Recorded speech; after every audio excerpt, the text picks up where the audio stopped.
Attention, right, salute. Semper Fi. Sir, we don't know your story, but we recognize a Marine when we see one. Thank you for your service. Thank you for remembering these old soldiers. Semper Fidelis, the Marines. Old veteran sits alone at parade. Then 47. Marines stop and salute him. When 82-year-old Frank Delaney wheeled himself to the Memorial Day parade in his faded Marine uniform, he expected to watch quietly from the sidelines like every year. But when 47 active-duty Marines suddenly broke formation to salute him, the secret he'd carried for 60 years was about to be revealed. The small town of Elmsfield, Pennsylvania, came alive every Memorial Day with red, white, and blue bunting draped from every storefront and American flags lining Main Street like sentries standing at attention. The annual parade was the highlight of the year for this community of 8,000 residents, where everyone knew their neighbors and patriotism ran as deep as the coal mines that had once sustained the town. Folding chairs and blankets marked prime viewing spots along the parade route, while the aroma of grilled hot dogs and funnel cakes drifted from vendor stands, creating the perfect backdrop for honoring America's fallen heroes. Frank Delaney sat in his weathered wheelchair at the far end of Main Street, away from the crowds and festivities, wearing his old Marine dress blue uniform that had grown loose on his diminishing frame. At 82, Frank's once powerful build had been whittled away by age and the cancer that was slowly claiming his life, but his steel-gray eyes still held the sharp intelligence and quiet dignity that had defined his 6 decades since returning from Korea. Most residents of Elmsfield knew Frank only as the quiet old man who lived alone in the small house on Maple Street, who kept to himself and rarely spoke about his military service. They saw him at the grocery store, moving slowly through the aisles at the pharmacy, picking up medications, or sitting on his front porch, watching the world go by. What they didn't know was that Frank Delaney was a decorated Marine who had saved 17 lives during the Battle of Chosin Reservoir, earning a Silver Star and Purple Heart that he kept hidden in a shoebox in his bedroom closet. Today would be different. Today, Frank had come to the parade not just to honor the fallen, but to say goodbye. The doctors had given him 6 weeks, maybe 8 if he was lucky, and he wanted one last chance to see his community celebrate the freedom he had helped preserve. As Frank positioned his wheelchair in the shade of an old oak tree, he noticed the curious glances from families setting up nearby.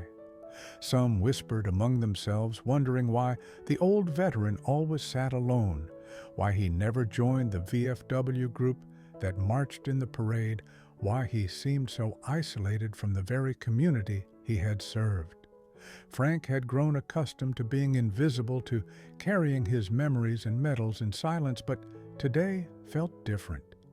Today, he sensed that his carefully guarded privacy was about to be shattered in ways he never could have imagined. As the parade began with a high school marching band playing the Star-Spangled Banner, Frank straightened in his wheelchair and placed his weathered hand over his heart.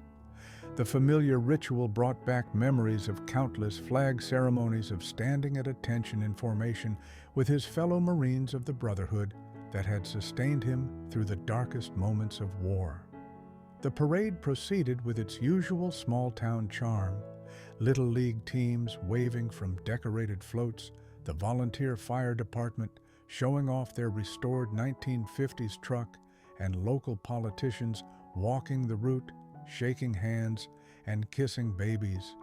Frank watched it all with the bittersweet appreciation of someone seeing it for the last time. Then came the moment that changed everything. A formation of active-duty Marines from the nearby Camp Lejeune detachment marched into view, their dress blue uniforms pristine and their bearing perfect. Frank felt his breath catch as he watched these young warriors, seeing in them the reflection of his own youth and the eternal spirit of the Corps. As the Marines approached his position, something extraordinary happened. The formation's leader, a young sergeant, caught sight of Frank in his faded uniform and made a split-second decision that would transform an ordinary parade into an unforgettable moment of honor and recognition. Sergeant Maria Santos had been leading Marine formations for 5 years, but she had never seen anything like the old veteran sitting alone under the oak tree. Something about his bearing, the way he held himself, despite his obvious frailty, and the faded but unmistakable Marine uniform he wore with such dignity, spoke to her on a level that transcended rank and protocol. "Eyes right," Sergeant Santos commanded as they approached Frank's position, directing her Marines to render honors to the solitary figure. But what happened next went far beyond a simple ceremonial acknowledgement. One by one, the Marines began breaking from formation. First Sergeant Santos herself, then Corporal Johnson, then Private Martinez. Within moments, all 47 Marines had stopped marching and formed a semicircle around Frank's wheelchair, each one coming to attention and rendering a perfect hand salute. The parade ground to a halt as spectators turned to see what was happening. The marching band stopped playing, the floats stopped moving, and an extraordinary silence fell over Main Street as the entire community witnessed something none of them had ever seen before. An entire Marine unit spontaneously honoring one of their own. Frank sat frozen in his wheelchair, overwhelmed by the unexpected tribute. Tears streamed down his weathered cheeks as he looked at the young faces surrounding him, each one representing the continuation of the Corps he had served with such distinction. With trembling hands, he raised his right arm and returned their salute, his voice cracking as he whispered, "Semper Fi." The crowd began to murmur, phones came out to record the moment, and questions rippled through the spectators. Who was this old man? What had he done to earn such respect from these active duty Marines? Why had they broken protocol to honor him? Sergeant Santos approached Frank's wheelchair and knelt beside him.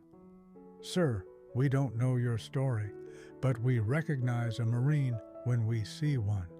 Thank you for your service." Frank's voice was barely audible as he replied, "Thank you for remembering us old-timers.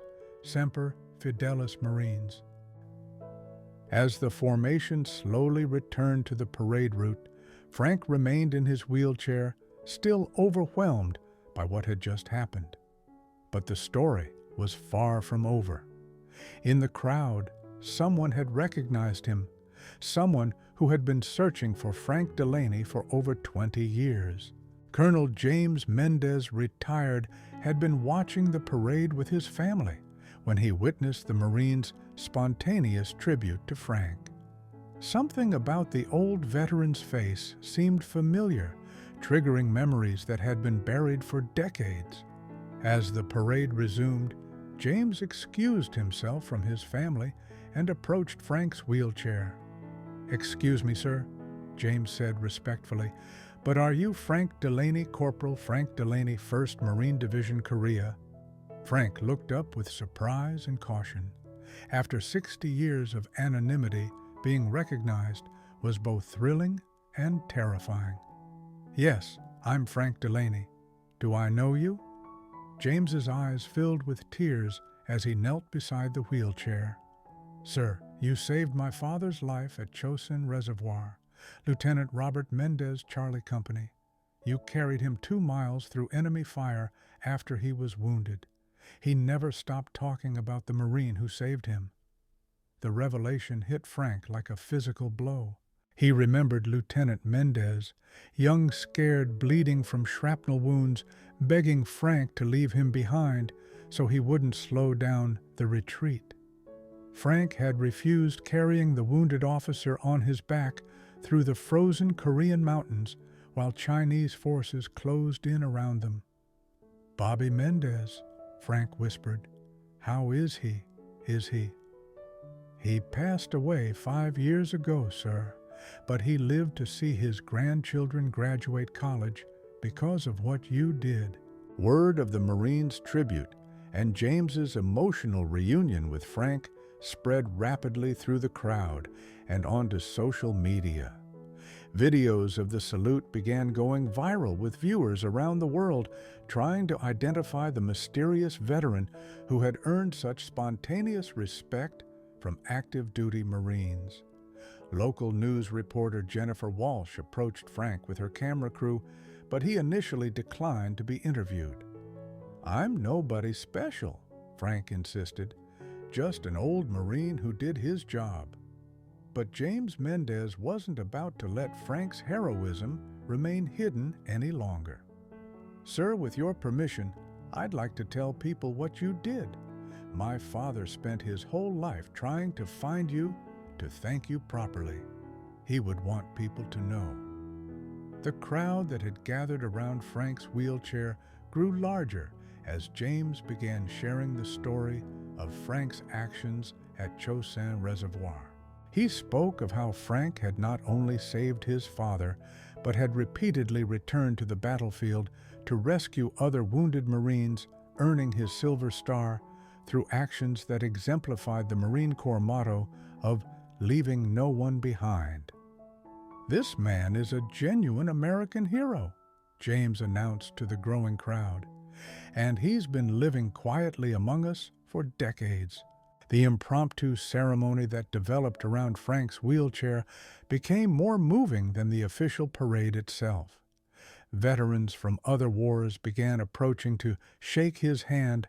Active duty service members rendered salutes, and families with children wanted to meet the hero who had been hiding in plain sight.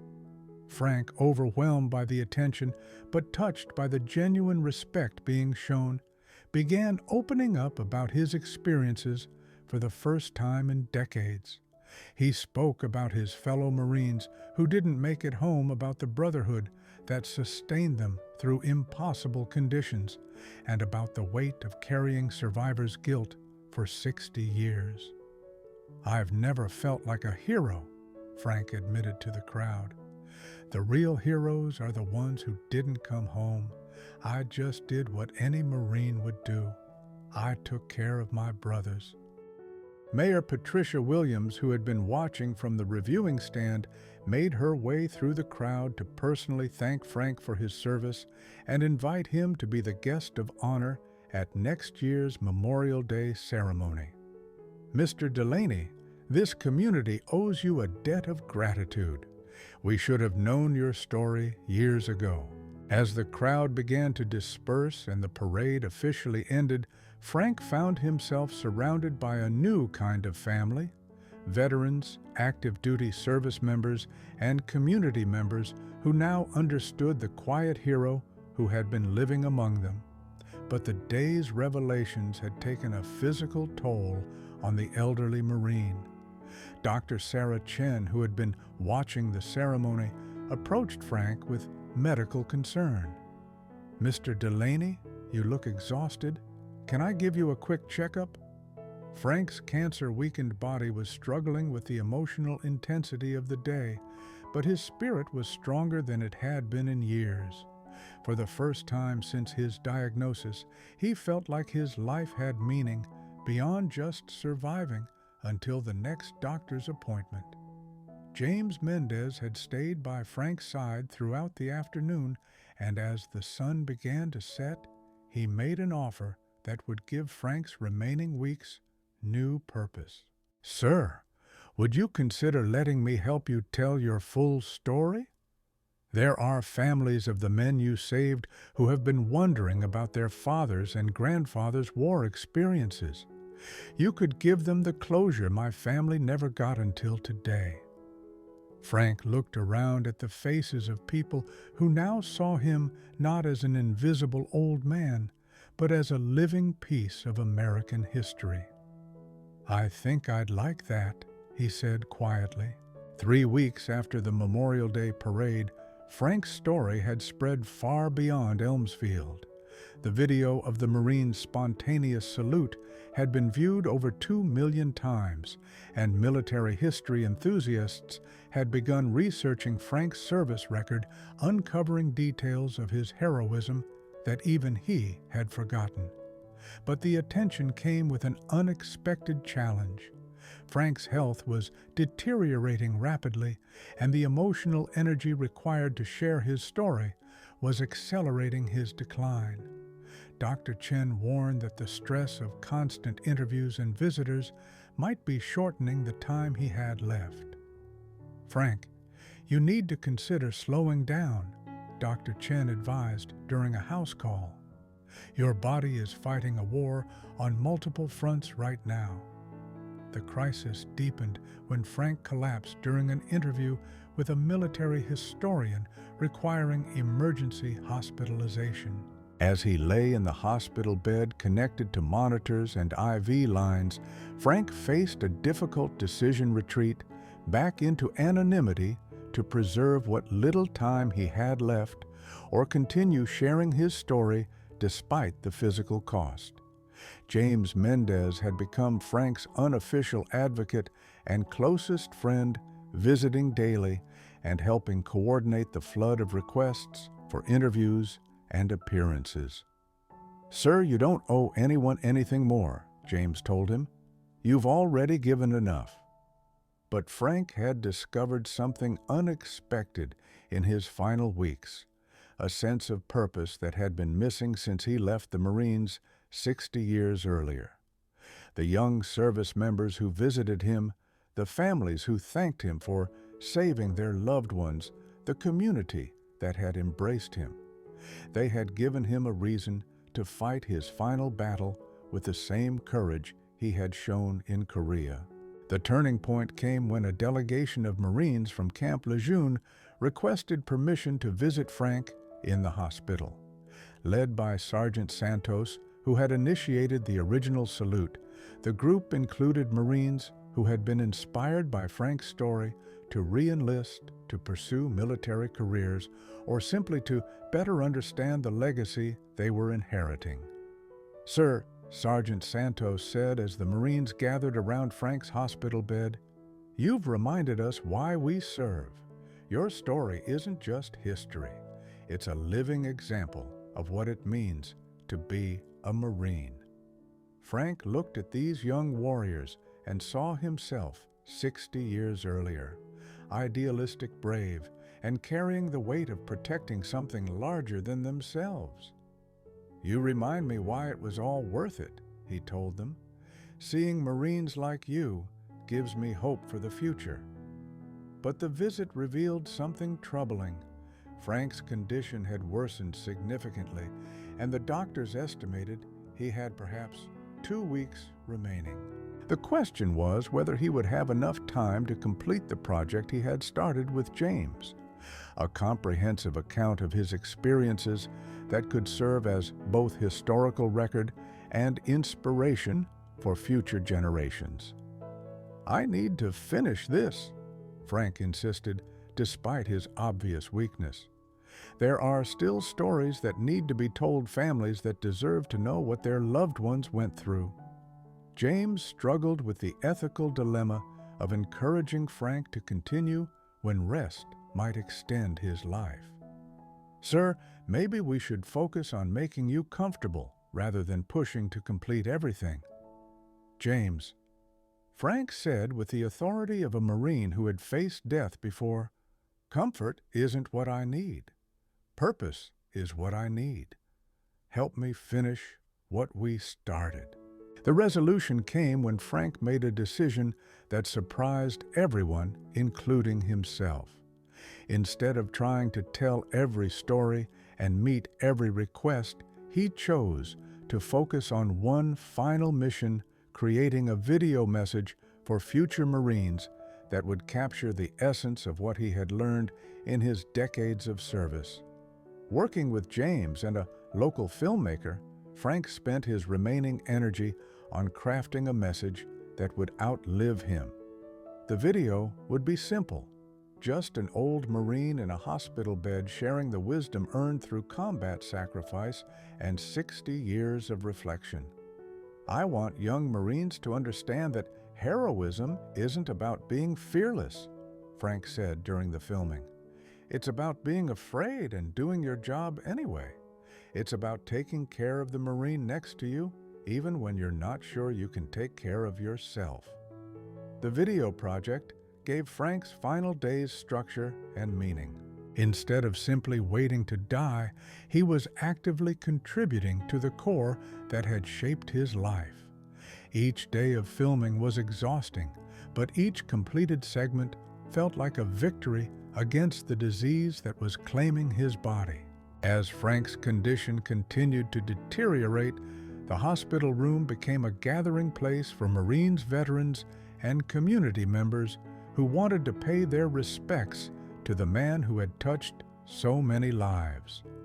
The nursing staff, initially concerned about the constant stream of visitors, soon realized that these interactions were providing Frank with more healing than any medication could offer. Colonel Mendez James had been promoted years earlier, coordinated the visits to ensure Frank wasn't overwhelmed while still allowing him to complete his video project. Each session was carefully planned to maximize Frank's limited energy while capturing the essential messages he wanted to leave behind. "We're not just recording history," James explained to the film crew. "We're preserving the soul of what it means to serve with honor." Frank's video message was taking shape as a masterpiece of military wisdom and human insight. He spoke about leadership under pressure, about the bonds that form between people who face death together, and about the responsibility that comes with surviving when others don't. "The hardest part of being a Marine," Frank said during one filming session, "isn't the physical challenges or even the danger. It's living up to the example set by the Marines who came before you." Despite the progress on his video project, Frank struggled with doubts about his legacy and the attention his story had received. In quiet moments between visitors, he questioned whether he deserved the honor being shown to him. "I keep thinking about the Marines who didn't make it home," Frank confided to James during a particularly difficult night. "They were braver than me, better Marines than me. Why am I the one getting all this attention?" James had learned to recognize these moments of self-doubt and had developed ways to help Frank work through them. "Sir, you're not being honored instead of them. You're being honored because of them. Your story keeps their memory alive." Dr. Chen, who had become more than just Frank's physician, offered her own perspective. "Frank, you've spent 60 years carrying their memory in silence. Now you're sharing that burden with all of us. That's not taking away from their sacrifice. It's multiplying it." Frank's final week was marked by a steady stream of visitors who came to pay their respects and hear his stories firsthand. The hospital had designated his room as a special accommodation, understanding that something historically significant was taking place within their walls. On Tuesday, a group of Korean War veterans traveled from 3 states away to meet Frank and share their own memories of Chosin Reservoir. The reunion was emotional and healing for all involved, as these elderly warriors found closure in connecting with someone who had shared their experiences. Wednesday brought a delegation from the Marine Corps Historical Division who presented Frank with copies of official records documenting his heroic actions, records he had never seen because he had never applied for recognition or benefits related to his service. "Sir, according to these documents, you saved at least 17 confirmed lives during your tour in Korea," the historian explained. "There may have been others that weren't officially recorded." Frank studied the papers with amazement, seeing his actions described in clinical military language that somehow made them seem more real than his own memories. Thursday brought unexpected challenges when Frank's pain levels spiked dramatically, making it difficult for him to stay conscious for extended periods. The medical team increased his pain medication, but the stronger drugs made him drowsy and less coherent during his lucid moments. "We might need to postpone the final video session," Dr. Chen advised James. "He's not strong enough to complete the recording in his current condition." But Frank, overhearing the conversation during a brief moment of clarity, insisted on continuing. "I need to finish this," he said with determination that reminded everyone why he had been such an effective Marine. "There are things that still need to be said." The filming session that day was fragmented and difficult, with Frank struggling to maintain focus and energy. But the segments they captured contained some of his most profound insights about service sacrifice and the meaning of brotherhood in combat. Friday brought the moment everyone had been dreading and anticipating. Frank's vital signs indicated that his time was very limited, perhaps hours rather than days. James made the difficult decision to gather Frank's closest friends and supporters for what would likely be their final opportunity to say goodbye. The hospital room filled with Marines veterans, family members of soldiers Frank had saved, and community members whose lives he had touched. Sergeant Santos and her Marines stood at attention along the walls while James held Frank's hand and spoke quietly about the impact his story had made. "Sir, your video message is going to be shown to every new Marine recruit," James told him. "Your words will inspire generations of Marines who will never have the chance to meet you." Frank's response was barely audible but clear. Tell them to take care of each other. That's all that matters. Take care of each other." As the sun set on Friday evening, Frank asked for one final favor. He wanted to hear the Marines' hymn one more time. The Marines in the room began singing softly, their voices joining together in the song that had defined Frank's identity for over 60 years. Frank Delaney passed away peacefully at 11:47 p.m. on Friday, surrounded by the Marine family he had never known he had. His final words were "Semper Fi," whispered to James as the last notes of the hymn faded away. The news of Frank's death spread quickly through military and veteran communities around the world. The video message he had completed just days before his death was released simultaneously by the Marine Corps and went viral within hours, viewed by millions of people who were inspired by his wisdom and humility. His funeral became a celebration of service and sacrifice that drew Marines and veterans from across the country. The 47 Marines who had originally saluted him at the Memorial Day parade served as honorary pallbearers, while hundreds of others lined the route to the cemetery. Frank Delaney, who had lived most of his life in anonymity, was laid to rest with full military honors, his legacy secured not in monuments or medals, but in the hearts and minds of those he had inspired to serve with honor. Frank's funeral drew over 2,000 attendees, including active duty Marines veterans from multiple conflicts and families of the men he had saved in Korea. The ceremony was broadcast live on military networks and social media, reaching millions of viewers worldwide who had been following his story. The town of Elmsfield established the Frank Delaney Memorial Fund to support local veterans and their families, while the Marine Corps announced that his video message would become part of the official training curriculum for new recruits. His story had transformed from a local news item into a national symbol of quiet heroism and selfless service. James Mendez completed the book he had been writing about Frank's life with all proceeds going to veteran support organizations. The book became a bestseller and was adapted into a documentary that won several awards for its portrayal of unsung heroes from the Korean War.